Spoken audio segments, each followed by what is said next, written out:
Hello everyone, हम आज की इस वीडियो में बात करेंगे क्लास 10th मैथ का जो हमारा चैप्टर नंबर 1 है वास्तविक संख्या, उसका प्रश्नावली नंबर 1.2। ये हमारा 1.2 का पहला नंबर वीडियो है और पहला नंबर हमारा सवाल कह रहा है निम्नलिखित संख्याओं को अभाज्य गुणनखंडों के गुणनफल के रूप में व्यक्त कीजिए। हमसे इसमें कह रहा है अभाज्य गुणनखंडों, तो ये हमारा अभाज्य जो संख्या होती है, जो हमारी ये अभाज्य संख्या वो हमारी होती है, अभाज्य संख्या होती है 2, 3, 5, 7, 11 और होती है 13, उसके बाद 17, उसके बाद 19, ऐसे करके अनंत तक जाती हैं। यह हमारी अभाज्य संख्या होती है। अब हमें इसके गुणनखंडों के गुणनफल के रूप में व्यक्त करना है। तो हम सबसे पहले हमारा पहला नंबर ए हमारा दे दिया है 140। तब हम यहाँ से पहले का ए का हल लिखेंगे। ए का हल हमें इसमें दे दिया 140, तो 140 का हम अभाज्य गुणनखंड करेंगे तो हमारे पास है 140। 140 में सबसे पहले हम इसमें 2 से करेंगे। 2 से हमारा कट रहा है तो कटाएंगे, तो यहाँ पर 2 से कट रहा है तो 2 सत्ते 14 और 0 यहाँ पर हो गया, उतरा जाएगा। फिर सब हम 2 से हमारा कट रहा है, 2 से कटाएंगे तो 2 3 6, 1 बच गया तो 2 5 10। फिर से हमारा 3 से कट रहा है, नहीं सिर्फ 5 से कट रहा है तो यहाँ पर हमारा हो जाएगा 5 से 5 सत्ते 35। उसके बाद फिर से हमारा 7 से कट रहा है, 7 एकने 7, ये हमारा हो गया। अब हम यहाँ पर लिखेंगे, यहाँ पर 140 का अभाज्य गुणनखंड हमारा होगा 2 गुणे 2 गुणे 5 गुणे 7, 5 गुणे 7, या इसको ऐसे भी लिख सकते हैं 2 का पावर 2 गुणे 5 गुणे 7, ऐसे हम लिख सकते हैं। यह हमारा पहला का आंसर हो जाएगा। अब हम इसके बी नंबर सवाल पर चलते हैं 156। तो यहाँ पर है हमारा 156।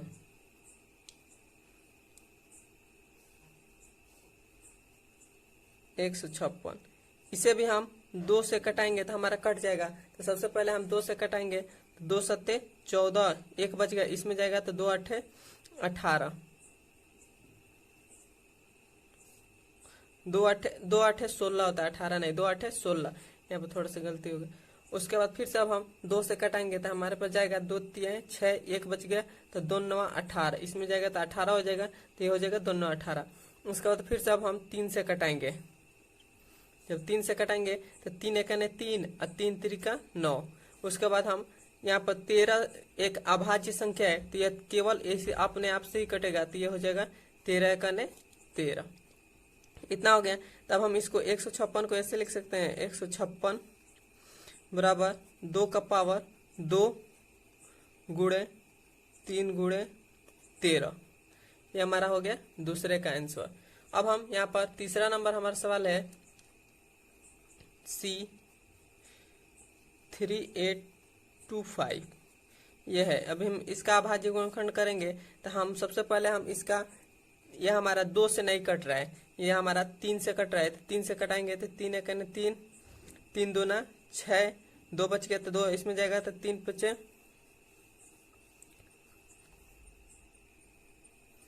हमारा सी नंबर सवाल है 3825। इसका जब हम अभाज्य गुणनखंड करेंगे तो हमारे 2 से नहीं कटेगा, सीधे 3 से कटेगा, तो 3 एकने 3 और 3 दूना 6, और उसके बाद इसमें बच गया 2, तो 2 इसमें जाएगा तो यह हो जाएगा 22, तो 3 सत्ते 21, 1 बच गया तो इसमें आएगा तो ये 15 हो जाएगा, तो 3 5 15। इतना हो गया। फिर सब हम इसको 3 ही से कटाएंगे। जब हम 3 से फिर से कटाएंगे तो हमारे पास हो जाएगा 3 चौको 12, 3 चौको 12, 3 दूना 6, 1 बच गया तो इसमें जाएगा तो 3 5 15। इतना हो गया। अब हम फिर से इसको 3 से हमारा नहीं कटेगा और सीधे उसके बाद हम 5 से कटाएंगे, तो 5 से कटाएंगे 5 8 40, 2 बच गया तो 5 5 25। फिर से अब हम इसे 5 से कटाएंगे तो हमारे पास हो जाएगा 5 एकने 5, 3 बच गया तो 5 7 35। अब हमारा 17 एक अभाज्य संख्या है जो इसका कोई भी गुणनखंड नहीं होता है, तो हम यहाँ पे लिख देंगे 17 से सीधे हम कटाएंगे तो हमारा आएगा 17 17। अब हम इसे ऐसे लिख सकते हैं 3825 को 3 का पावर 2 गुणे 5 का पावर 2 गुणे 17, यह हमारा आंसर हो जाएगा। अब हम इसके डी नंबर सवाल पर है, डी 5005, इतना हमारा डी नंबर सवाल है। तो इसे हम सबसे पहले ना हमारा 2 से कटेगा ना 3 से कटेगा, ये सीधे 5 से कट रहा है, तो ये 5 से कटाएंगे तो 5 एकने 5, ये 00 उतरा जाएगा, 5 एकने 5। अब हम इसके बाद से 5 के बाद से सीधे 7 से कट रहा है, तो यहाँ पर हम 7 से कटाएंगे तो 7 एकने 7, इसमें बचेगा 3, तो इसमें जाएगा तो 7 चौको 28 और 7 त्रिका 21, इससे 21 हो जाएगा, तो 7 त्रिका 21 हो जाएगा, 3 होगा, 7 त्रिका 21 हो गया। अब हम इसके बाद फिर से हम ये 7 के बाद सीधे 11 से कट रहा है, तो 11 से हम कटाएंगे तो ये हमारा हो जाएगा 11 एकने 11, इसमें बच गया 3, तो 3 इसमें जाएगा तो 11 3 33। उसके बाद फिर से हमारा 13 एक अभाज्य संख्या है, तो यह सीधे सिर्फ 13 से ही कटेगा, अपने आप से ही कटेगा, तो यहाँ पर हो जाएगा 13, 13 का 13, यह हो गया। तो इसे हम लिख सकते हैं 5005 को 5 गुणे 7 गुणे 11 गुणे 13, इतना हम लिख सकते हैं, यह हमारा डी का आंसर हो जाएगा। अब हम इसके यहाँ पर एक और सवाल बच रहा है, ई, यहाँ पर हम कर रहे हैं, थोड़ा जगह की कोई प्रॉब्लम है, तो यहाँ पर हम ई कर रहे हैं। ई हमारा नंबर है 7429। अब हम इसका अभाज्य गुणनखंड करेंगे तो यह सीधे हमारा 17 से कटेगा, 17 से कटेगा तो यह हमारे पास आ जाएगा, जब हम इसे 17 से कटाएंगे तो हमारे पास आ जाएगा 437। उसके बाद फिर से हमारा 19 से कटेगा, ये तो 19 हमारा कटेगा तो यह हो जाएगा यहाँ पर 23 आ जाएगा। फिर से अब हम यहाँ 23 हमारा अभाज्य गुणनखंड है, तो 23 सिर्फ अपने आप से कटेगा, तो फिर से 23 से करें 23, तो यह हम यहाँ पर हमारा हो जाएगा 7429 का अभाज्य गुणनखंड 17 गुणे 19 गुणे 23, इतना हमारा हो जाएगा, यही हमारा आंसर हो जाएगा। वीडियो आपको अच्छा लगा है तो वीडियो को लाइक करें।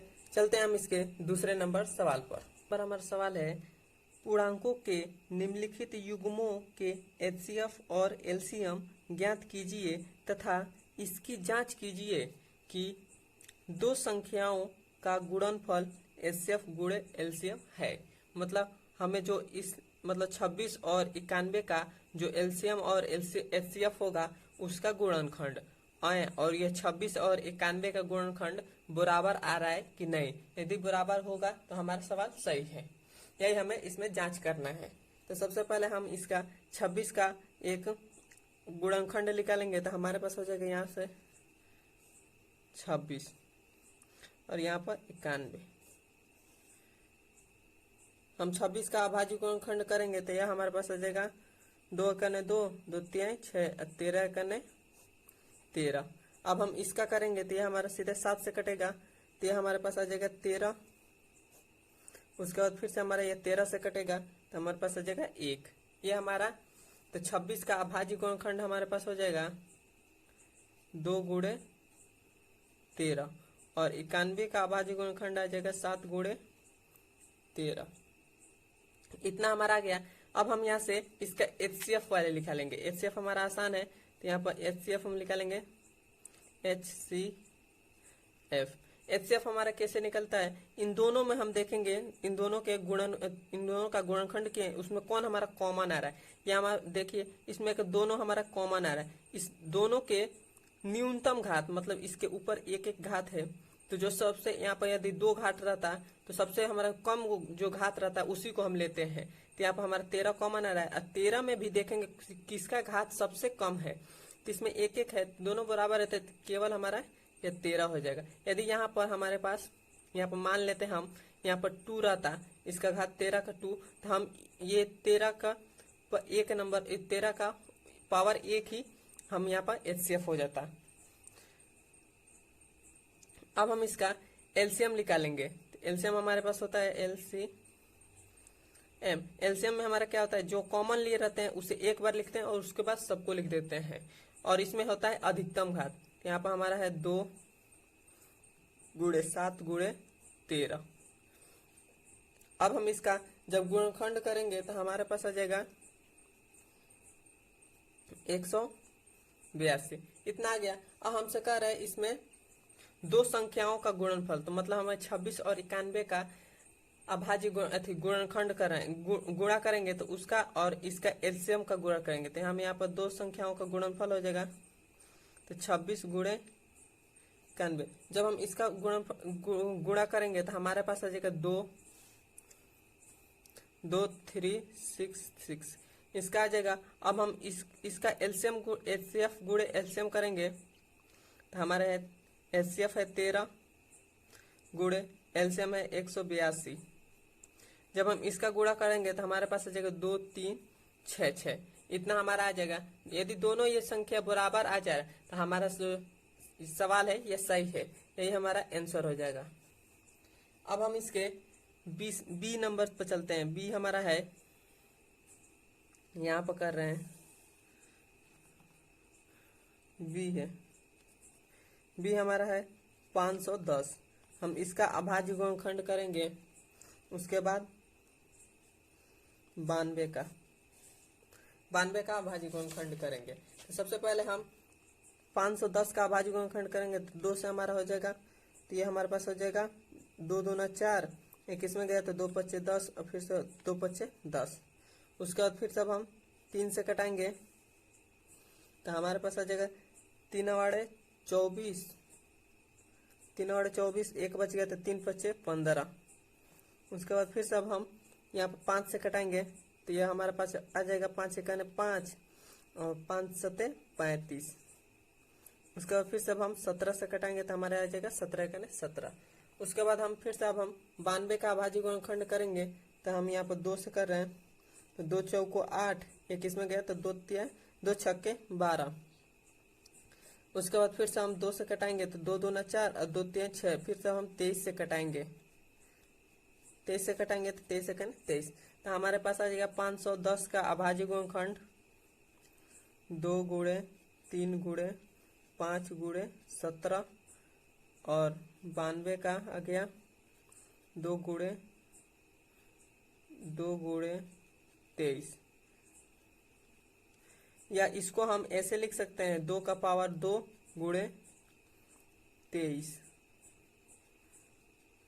ऐसे भी लिख सकते हैं। अब हम इसमें एचसीएफ निकालेंगे, एचसीएफ।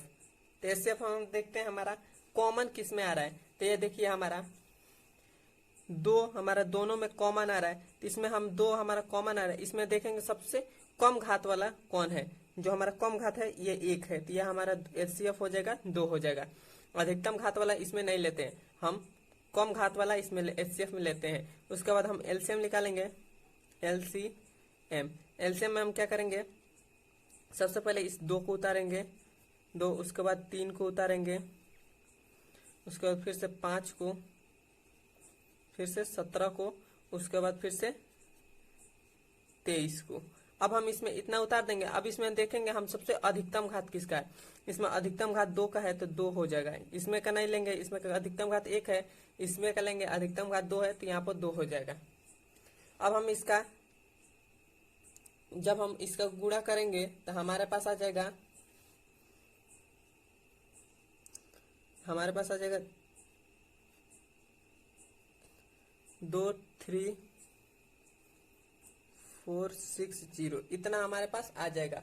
अब हम इसमें देखेंगे दो संख्याओं का गुणनफल, यहाँ पर हम कर रहे हैं तो हमारे पास दो संख्याओं का गुणनफल 510 गुणे 92। जब हम इसका गुणनखंड करेंगे, इसका गुणा करेंगे तो हमारे पास आ जाएगा 46920। और हम एलसीएफ गुणे एलसीएम का जब हम अभाज्य गुणनखंड करेंगे तो हमारे पास 2 गुणे 23460। जब हम इसका अभाज्य गुणनखंड करेंगे तो हमारे पास आ जाएगा 46920। इतना हमारे पास आ जाएगा, यही हमारा आंसर हो जाएगा। अब हम इसके तीसरे नंबर सवाल पर चलते हैं। तीसरा नंबर हमारा सी है। सी है हमारे पास 336, इसका हम अभाज्य गुणनखंड करेंगे। और दूसरा है 54, इसका हम अभाज्य गुणनखंड करेंगे। तो हम सबसे पहले हम 336 का अभाज्य गुणनखंड कर रहे हैं। तो हमारे पास 2 से कटाएंगे, तो 2 एकने 2, एक बचा, एक इसमें जाएगा, तो हमारे पास 2 छक्के 12, एक इसमें जाएगा, तो 2 अट्ठे 16, इतना हो जाएगा। उसके बाद फिर से हम 2 से कटाएंगे, तो 2 अट्ठे 16, 2 चौको 8, फिर से हम 2 से कटाएंगे, तो 2 चौको 8 और 2 दूना 4, फिर से हम 2 से कटाएंगे, तो 2 दूना 4, 2 कने 2, फिर से अब हम यहाँ पर 3 से कटाएंगे, तो 3 सत्ते 21, फिर से अब हम 7 से कटाएंगे, तो 7 एकन 7। अब हम फिर से 54 का अभाज्य गुणनखंड करेंगे, तो हमारे पास 2 से कटाएंगे, 2 दूना 4, एक बच गया, तो 2 सत्ते 14, फिर से अब हम 3 से कटाएंगे, 3 नवा 27, फिर से हम 3 से कटाएंगे, तो 3 त्रिका 9, फिर से हम 3 से कटाएंगे, तो 3 एकन 3, इतना हमारा आ गया। अब हम यहाँ पे लिखेंगे 336 का अभाज्य गुणनखंड आया है 2 का पावर 1 2 3 4, 2 का पावर 4 गुणे 3 गुणे 7, और हमारे पास आ गया 54 का अभाज्य गुणनखंड आया है 2, 3 का पावर हमारे पास है 3, इतना हमारे पास आ गया है। अब हम इसमें देखेंगे हमारा कॉमन कौन सा संख्या आ रहा है। तो यहाँ पर देखिए हमारा 2 कॉमन आ रहा है और इसमें 3 कॉमन आ रहा है। इसमें हम सबसे न्यूनतम घात देखेंगे, जो हमारा सबसे कम घात है, तो हमारा HCF निकल जाएगा, HCF हमारा 2 इसमें कॉमन आ रहा है, 2 लिख देंगे, उसके बाद 3 कॉमन आ रहा है, 3 लिख देंगे। अब हम इसमें देखेंगे हमारा जो न्यूनतम घात इसका 1 है और इसका भी 1 है, तो ये हमारे पास आ जाएगा 3 दूना 6। उसके बाद हम इसका LCM निकालेंगे, LCM। जब हम इसका LCM निकालेंगे तो सबसे पहले हम इसका उतार लेते हैं, 2 3 गुणे 7, इसमें सबका उतार लेते हैं। उसके बाद हम देखते हैं इसमें सबसे अधिकतम घात कौन है, तो इसका अधिकतम घात 4 है, तो यहाँ पर हो जाएगा 4। इसमें है हमारा 3 अधिकतम घात, तो 3 हो जाएगा, 7 का एक अधिकतम घात 1 है, इतना हो जाएगा। उसके बाद हम जब इसका गुणा करेंगे तो हमारे पास आ जाएगा 3024, इतना आ जाएगा। अब हम इसके बाद 336 और उसके बाद 54 का दोनों संख्याओं का गुणा करेंगे तो हमारे पास कितना आएगा। उसके बाद इसका गुणा करेंगे तो दोनों का बराबर आना चाहिए, तभी ये सवाल सही होगा। तो यहाँ पर हमारे पास है 336 गुणे 54। जब हम इसका गुणा करेंगे तो हमारे पास आ जाएगा 18144, इतना आ जाएगा। उसके बाद हम 6 गुणे इसका करेंगे 3024। जब हम इसका गुणा करेंगे तो हमारे पास आ जाएगा 18144, इतना हमारे पास आ जाएगा। यही हमारा आंसर हो जाएगा। हमारा तीसरा नंबर हमसे सवाल कर रहा है, अभाज्य गुणनखंड विधि द्वारा निम्नलिखित पूर्णांकों के LCM ज्ञात कीजिए। इसमें हमें 3 सवाल दे दिया है, इसका HCF और LCM ज्ञात करना है। इसमें हमें 3 दे दिया है, इसमें भी 3, इसमें भी 3, और इन तीनों का हमें HCF और LCM ज्ञात करना है। तो सबसे पहले हम इन तीनों का अभाज्य गुणनखंड करेंगे। तो यहाँ पर हम A का हल लिख रहे हैं। तो सबसे पहले हम 12 का अभाज्य गुणनखंड करेंगे। दूसरे नंबर पर हम 15 का अभाज्य गुणनखंड करेंगे। तीसरे नंबर पर हम 21 का अभाज्य गुणनखंड करेंगे। तो सबसे पहले हम 12 का करते हैं, तो 2 छक्के 12, उसके बाद 2 तिया 6, उसके बाद फिर से 2 तिया 6, 3 एकने 3, ये हमारे पास हो गया 12 का अभाज्य गुणनखंड। उसके बाद 15 का हम करेंगे तो हमारा सबसे पहले 3 से कटेगा, तो 3 × 5 = 15, उसके बाद 5 एकने 5, यह हो गया 15 का अभाज्य गुणनखंड। उसके बाद हम 21 का करेंगे तो हमारा 3 से कटा, 3 × 7 = 21, उसके बाद 7 एकने 7, ये हमारे तीनों का अभाज्य गुणनखंड निकल गया। तो यहाँ पे लिखेंगे 12 15 21। 12 का अभाज्य गुणनखंड 2 का पावर 2 गुणे 3, उसके बाद यहाँ पे दे दिया 15 का 3 गुणे 5, उसके बाद 21 का दे दिया है 3 गुणे 7, इतना हो गया। अब हम इसका HCF निकालेंगे। HCF। HCF में हम देखते हैं इसमें कौन हमारा तीनों में मिल रहा है, तीनों में हमारा 3 मिल रहा है, 3, तो यह हो जाएगा 3। अब हम इसके बाद देखते हैं इसका सबसे न्यूनतम घात, सबसे कम घात कौन सा है, इन तीनों पे घात 1 है, तो ये हमारा 3 HCF हो जाएगा।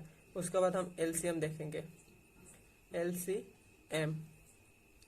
LCM में हम क्या करेंगे, इसके बाद 2 को उतार देंगे, 2 का, फिर से 3 को उतारेंगे, उसके बाद 3 को फिर से नहीं उतार सकते हैं, उसके बाद हम 5 को उतारेंगे, उसके बाद हम 7 को उतारेंगे, इतना उतार दिए। उसके बाद हम देखते हैं इसमें अधिकतम घात किसका है, तो अधिकतम घात इसमें 2 का 2 है, 3 का अधिकतम घात 1 ही है, 5 का अधिकतम घात 1 ही है, 7 का अधिकतम घात 1 ही है। तो ये हमारे पास जब इसका हम गुणनखंड, इसका हम जब गुणा करेंगे इसका, तो हमारे पास आ जाएगा 420। ये हमारे पास हो गया पहले का आंसर। अब हम इसके बाद बी का हम देखते हैं, यहाँ पर बी का हम यहाँ पर निकालेंगे 17, उसके बाद 23, उसके बाद 29।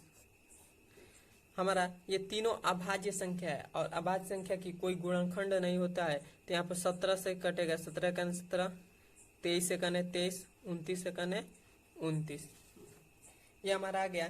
तो हम यहाँ पर क्या करेंगे, यहाँ पर लिखेंगे 17 बराबर 23 बराबर 29, इतना लिखेंगे। तो इसका अभाज्य गुणनखंड 17 ही है, इसका 23 है, इसका 29 है।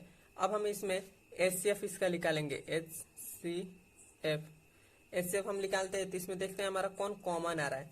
तो इसमें हमारे तीनों में कोई भी कॉमन नहीं है, तो इसको हम इसमें 1 लिख सकते हैं, इसके गुणे में 1 लिख सकते हैं, और इसमें 1 कॉमन आ रहा है। यदि किसी भी संख्या में कोई भी कॉमन नहीं आता है, तो उसमें हमारा 1 हमेशा उसके गुणे में कर 1 कॉमन ले लेते हैं, तो इसका HCF हो जाएगा 1। उसके बाद हम LCM निकालेंगे, LCM, तो LCM हमारे पास हो जाएगा 17 गुणे 23 गुणे 29। जब हम इसका गुणाखंड, इसका सबका हम गुणनखंड करेंगे, 23, 17, 23, उसके बाद 29, तो हमारे पास आ जाएगा 11, 33, 9, इतना हमारे पास आ जाएगा। अब हम इसके तीसरा नंबर सवाल पर देखते हैं, सी है हमारे पास 8, उसके बाद है 9, उसके बाद है 25। जब हम इसका अभाज्य गुणनखंड करेंगे, तो ये हमारे पास है 2 चौको 8, 2 दूना 4, 2 एकने 2, उसके बाद 3 तिरिका 9, 3 एकने 3, 5 पच्चे 25, 5 एकने 5, ये हमारा हो गया। तो यहाँ पे लिखेंगे 8, 9, उसके बाद 25। अब हमारा 8 का अभाज्य गुणनखंड है 2 गुणे 2 गुणे 2, या इसको ऐसे लिख सकते हैं 2 का पावर 3। इसके बाद इसका अभाज्य गुणनखंड है 3 गुणे 3, तो इसको हम ऐसे लिख सकते हैं 3 का पावर 2। उसके बाद 5 का है 5 गुणे 5, तो इसका हम लिख सकते हैं 5 का पावर 2। इसमें भी हमारा कोई भी कॉमन नहीं रहा है, तो इसमें हम लिख देंगे HCF। इसके गुणा में 1 लिखेंगे, तो इसमें कोई परिवर्तन नहीं होता है, और 1 सब में लिख देते हमारा 1 कॉमन आ जाएगा, तो इसका HCF हमारे पास 1 आ जाएगा।